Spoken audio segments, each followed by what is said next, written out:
দেখো, আমি বোর্ডে একটা অঙ্ক নিয়েছি। যদি এ এর আয় বি এর আয়ের থেকে 25% কম হয়, তাহলে বি এর আয় এ এর আয়ের থেকে কত শতাংশ বেশি?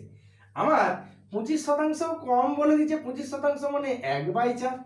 তাহলে আমার কার সাপেক্ষে যে বি এর আয় যদি 4 হয়, এ এর আয় 4 এর থেকে 1 কম হবে। তাহলে এটা বি এর আয় কত? আমার 4 ইউনিট। বি এর আয় 4 ইউনিট। তাহলে এ এর আয় কত হবে? 4 ইউনিট থেকে 1 ইউনিট কম, মানে 4 - 1 সমান 3 ইউনিট। 3 ইউনিট বলছে। তাহলে বি এর আয় এ এর আয় থেকে কত শতাংশ বেশি? মানে ওদের তো পার্থক্যটা তো একই থাকবে, কম বেশির পার্থক্য কত? আমার এই 1 ইউনিট ছিল। তাহলে 1 কার সাপেক্ষে চেয়েছে? বি এর আয় এর সাপেক্ষে এর আয়ের চেয়ে কত বেশি? যার চেয়ে বেশি বলবে মানে তার সাপেক্ষে চাইবে, সেটা নিচে থাকবে। তাহলে এখানে এটা নিচে থাকবে।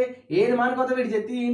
1 3 মানেই 1 3 33 পূর্ণ 1 3%। বোঝা যাচ্ছে? এই অঙ্কগুলি এইভাবে করে কনসেপ্টের সাহায্যে আমি আমার প্রতিটা ক্লাসে অঙ্কগুলিকে দিয়ে থাকছি। তোমরা যদি ভালো লাগে আমার চ্যানেলটিকে লাইক সাবস্ক্রাইব করো এবং বন্ধুদের মধ্যে শেয়ার করো।